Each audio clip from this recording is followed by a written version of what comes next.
Bien bonjour et bienvenue une nouvelle fois sur l'espace dédié au site mécaniqueuniverselle.net. L'espace qui essaie de démontrer que l'humanité évolue vers son ultime perfection. Nous construisons, sans le savoir, le paradis pour nos futurs descendants. Alors il faudra encore quelques siècles, peut-être 2, 3, 4, peut-être 10 siècles, mais l'humanité a le temps devant elle. Et puis, nous travaillons de façon acharnée à améliorer l'humanité, malgré le fait que l'évolution donne le sentiment, au contraire, parfois de régresser ou de friser la correctionnelle, de friser l'anéantissement. En réalité, c'est le bien qui l'emporte. Voilà. Ce n'est pas le mal qui se développe dans l'humanité, mais notre sensibilité au mal. Telle est la base de ma philosophie. Voilà. Alors, je continue mes petites pérégrinations à travers cet ouvrage que j'ai trouvé il n'y a pas très longtemps, Histoire des idées philosophiques, par l'abbé Camille Rambaud. Alors, d'abord, en même temps, ça me sert d'hommage à ces gens qui sont inconnus. Il a écrit au 19e siècle, il a vécu au 19e siècle. Et voilà, c'est des transmetteurs. Il y avait une quantité de philosophes, de penseurs, de spirituels, de théologiens qui ont écrit, qui ont ouvert qui ont essayé de diffuser du savoir de façon humble, de façon que l'histoire a oublié. Et j'aime les remettre un petit peu en lumière, ces personnages. Par exemple, il a écrit sur Blanc de Saint-Bonnet, je ne connaissais pas du tout. C'est quelqu'un aussi du 19e siècle. Ozanam, qui a l'air d'être connu, mais un peu de façon par des initiés. Il a écrit sur l'abbé Noirot, dont on ne parle plus. J'essaierai d'intervenir sur Victor Cousin, il est connu évidemment. Et sur le libéralisme, on essaiera j'essaierai de faire quelques vidéos là-dessus. Là, je voudrais continuer la suite de l'idée socialisme. Dans la partie qu'il consacre à l'idée socialiste, qui était toute nouvelle à cette époque, c'était vraiment dans le cours du 19e siècle que cette idée est née, même si les racines sont antérieures. Et donc, là, les vidéos qui ont précédé, elles étaient consacrées à Saint-Simon. Saint-Simon, c'est fini. Et on va lire un petit peu, après Saint-Simon, il parle d'Enfantin, qui est une sorte de continuateur, qui est un petit peu son disciple, d'une certaine façon. On va lire un petit peu à partir sur Enfantin. Et puis, peut-être, je vais juste passer un petit peu par-dessus pour voir ce qu'il dit encore après de Fourier et de Marx. Voilà, et de Cabet en même temps. Voilà. Donc, on y va. Enfantin. Voilà ce qui est dit. Je picore simplement. Et je découvre en même temps. Enfantin. Alors, Enfantin, il a une vie vraiment particulière. C'est très, très, très... Je suis allé voir son Prosper Enfantin. Il est né en 1796 à Paris et mort en 1864. Il est considéré par Wikipédia comme un réformateur social français, l'un des principaux chefs de file du mouvement saint-simonien. Mais il a créé,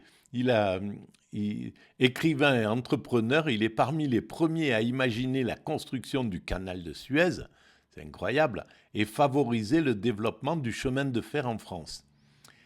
il a également dirigé un organe de presse. Et quand on lit sa vie, mais c'est incroyable. Voilà, il y a quand même des sacrés aventuriers dans l'humanité et c'est assez intéressant. Donc je vous renvoie à la lecture de Prosper Enfantin sur Wikipédia. Et en fait, ça donne des ramifications à plein de choses. En fait, il s'est un peu fait subtiliser son idée du canal de Suez par de Lesseps, avec qui il était en contact. Voilà. Donc, à lire. Alors, allons-y. Enfantin qui osa se donner comme une réincarnation de Saint-Simon. Il était un peu particulier comme personnage quand même. Hein. Et donc, il se prétendait être la réincarnation de Saint-Simon. Il avait sans doute une petite propension au gourou, au gourou, à devenir un gourou. Hein. Donc, il ne fit que rééditer les idées de son maître, en les poussant même jusqu'à leur extrême limite, avec une audace qui ne recula devant rien, et passa souvent par-dessus les principes les plus élémentaires de l'honnêteté. Bon, apparemment, il était sans complexe, un peu décomplexé le gars, le personnage. Voilà. Enfantin déclare, comme Saint-Simon, que la terre est tout pour lui.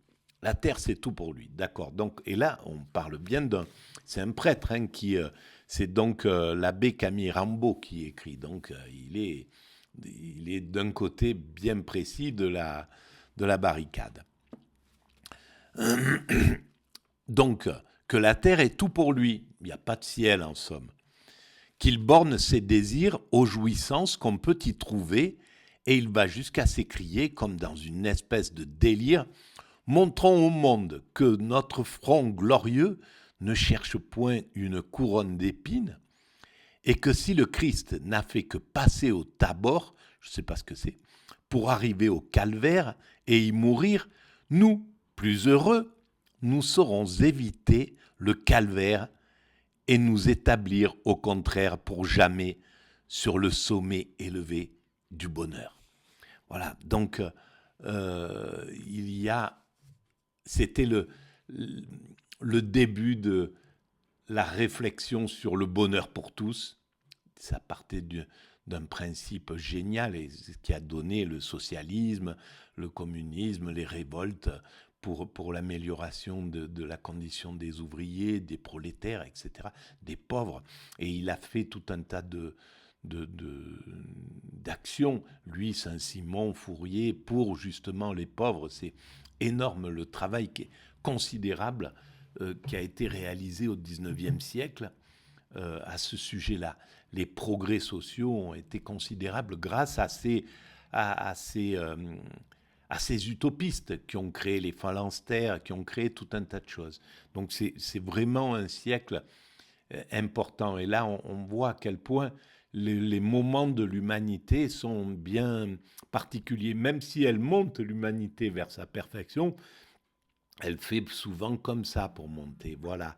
Elle a des moments un peu de recul, de repos, voilà. Après des grosses évolutions, il y a des réactions, des moments réactionnaires qui s'imposent, comme maintenant, avec un retour au nationalisme, parce que on a vu, il y a eu la mondialisation, l'idée d'aller vers l'universel, et puis d'un seul coup, ça fait peur, et il y a le nationalisme une sorte de nationalisme qui s'impose.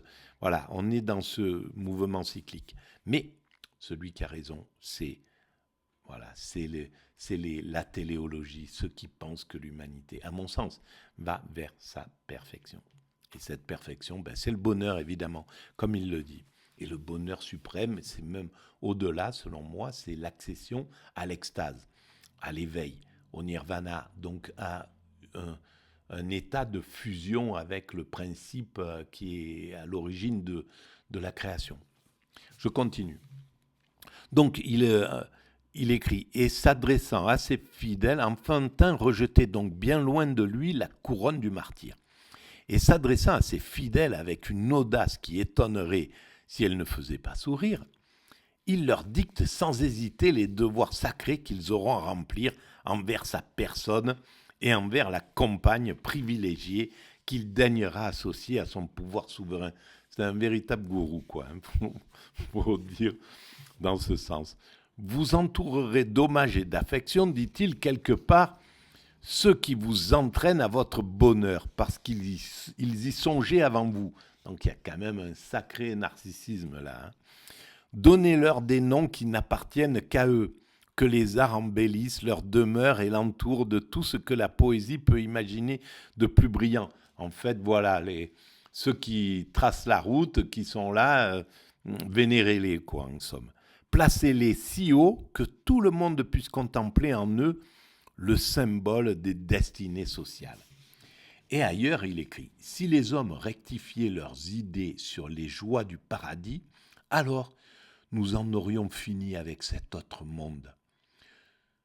Tous les liens d'amour qui rattachent les hommes entre eux et avec la nature seraient ravivés par la foi dans la perpétuité et la solidarité de vie de tous les êtres. » Donc là, il y a vraiment, si les hommes rectifiaient leurs idées sur les joies du paradis, si on voyait le futur, si on se posait sur l'horizon, sur l'avenir, et c'est exactement ce que cherche à faire la mécanique universelle, le travail que je défends.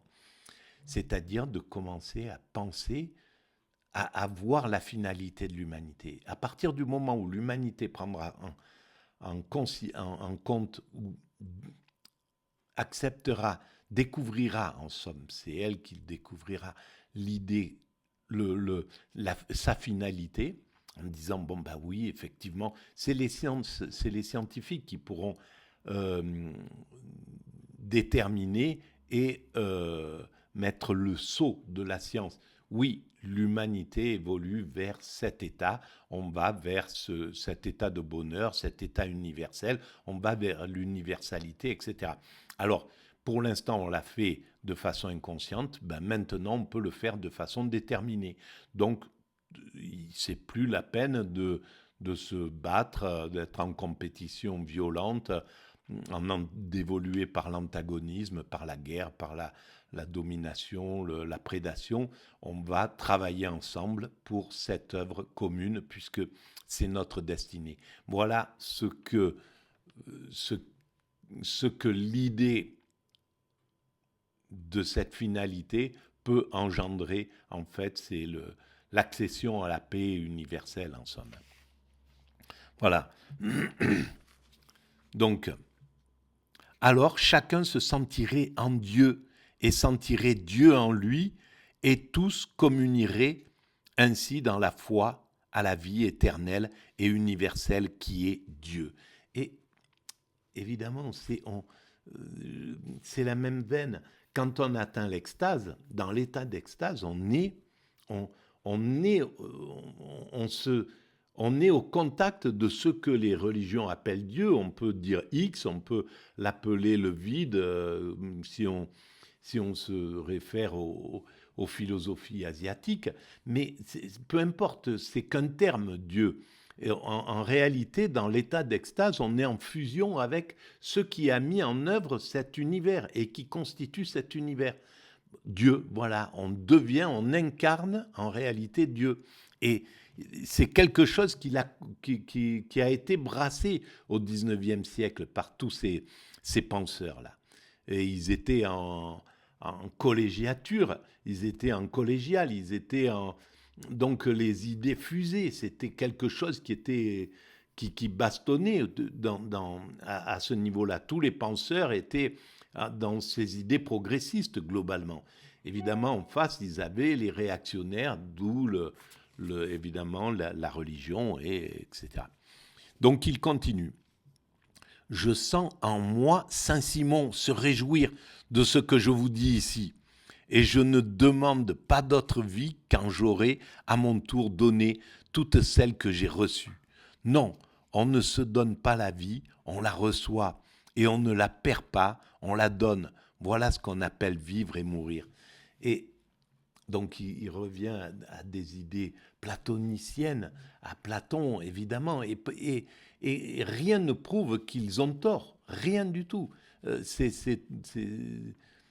En fait, on est devant encore un inconnu. Selon moi, on éclairera, on saura un jour ou l'autre si Platon a raison, si Saint-Simon a raison, etc., etc. Mais pour l'instant, on ne peut pas confirmer ni infirmer. Voilà. Alors, dans leurs conférences ou prédications, les disciples d'Enfantin commencent par établir la nécessité d'une réorganisation générale de la société et d'un remaniement complet de la science, de l'industrie et de l'art, afin d'augmenter considérablement non seulement la production des choses nécessaires à la vie, mais encore la production de toutes celles qui peuvent l'embellir, la rendre agréable et faire de la terre le paradis rêvé par Saint-Simon. C'est clair que, et là, d'une certaine manière, ils étaient en droite ligne avec Malebranche, pour qui il fallait un minimum de confort pour pouvoir accéder à la spiritualité. Si on est dans la souffrance, on peut pas développer son esprit en réalité. À l'époque où c'était des esclaves, les êtres humains. Ils étaient maltraités, ils passaient leur vie, ils ne pouvaient pas lever la tête, ils ne pouvaient même pas réfléchir, penser à leurs conditions, quoi que ce soit. Donc ça a été fondamental que des hommes se lèvent, créent les syndicats, le syndicalisme, le socialisme, les idées, le libéralisme, les idées de liberté, toutes ces grandes idées-là, elles ont été fondamentales. C'était pour le bonheur des hommes qu'ils voyaient souffrir, en réalité. Donc ça partait d'un sentiment énorme. Alors après, ce ne sont que des hommes, on n'est que des hommes, mais ça a permis une évolution considérable. Voilà. C'est alors que, pour atteindre ce but, il propose d'organiser chaque peuple à l'instar d'une grande entreprise industrielle et commerciale, dans laquelle tous les citoyens obéiraient à une même direction, de manière à tirer le plus grand parti de leur travail et à ne plus subir les pertes qu'entraînent nécessairement à leur suite la concurrence et les luttes des intérêts particuliers. Alors donc, il était contre la concurrence, en fait. Des hommes qui plus tard brillèrent dans le monde industriel et artistique vinrent même se grouper autour d'Enfantin et complétèrent ses vues de réforme en exposant par une sorte d'intuition le rôle considérable que la science était appelée à jouer dans la production. Alors ce qui est écrit là, c'est s'il est une chose, a écrit l'un d'eux, qui inspire aujourd'hui une admiration sans réserve, c'est la science. Cependant, malgré l'éblouissement que nous causent ces découvertes récentes, il doit être permis de dire qu'elle n'est pas ce qu'elle pourrait être. Voilà, ils étaient insatisfaits, il fallait pousser le progrès, il n'était pas encore... voilà, ils voulaient le... Et en fait, ce moteur de vouloir pousser le progrès à son paroxysme fait que nous atteindrons la perfection. On poussera le progrès sur tous les plans, sur la psychologie. On soignera toutes nos pathologies. Et il faudra peut-être 100 ans, 200 ans, 300 ans, peu importe. Mais l'humanité prendra les enfants dès le plus jeune âge, ira voir les familles qui sont défaillantes et éduquera d'une autre manière, soignera plutôt les traumatismes, etc. On en aura fini avec nos pathologies, on en aura fini avec... Voilà, et tout progresse comme ça. On rentre dans l'écologie, on en aura fini avec le fait d'avoir un impact négatif sur la planète. Il faudra peut-être 200 ans pour arriver à ce qu'on ne tire plus du tout notre énergie des énergies fossiles ou quoi que ce soit, ou de maltraiter la planète.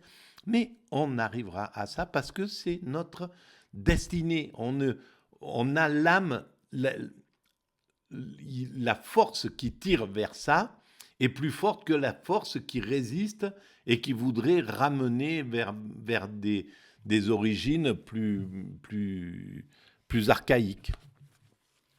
Voilà. Et pourtant, la partie pratique des sciences ne tarde pas à s'appauvrir quand elle n'est pas alimentée par des théories fécondes. De plus, les savants font une multitude de travaux particuliers, mais aucune vue d'ensemble ne les dirige. Il avait une vision et c'est fondamental. Et c'est ce que nous sommes en train de se faire. La science et les scientifiques travaillent ensemble dans le monde entier. Ils sont en relation. Ils écrivent pour les mêmes ouvrages. Il y a quelques ouvrages universels où ils publient toutes leurs découvertes. Ils font des symposiums, ils se rencontrent, ils échangent leur... Voilà, on rentre dans ce truc-là. C'est notre avenir. À l'époque, c'était cloisonné, c'était fermé. On voit le chemin qui a été réalisé entre le 19e et le 21e siècle au niveau universel. De plus, les savants font une multitude, donc voilà. Si les savants de notre temps, quel que soit leur mérite, restent bien au-dessous des Descartes, des Newton, des Leibniz, cela tient à ce que nulle grande pensée philosophique ne ramène leur conception à l'unité et à ce que leur regard n'embrasse point un vaste horizon.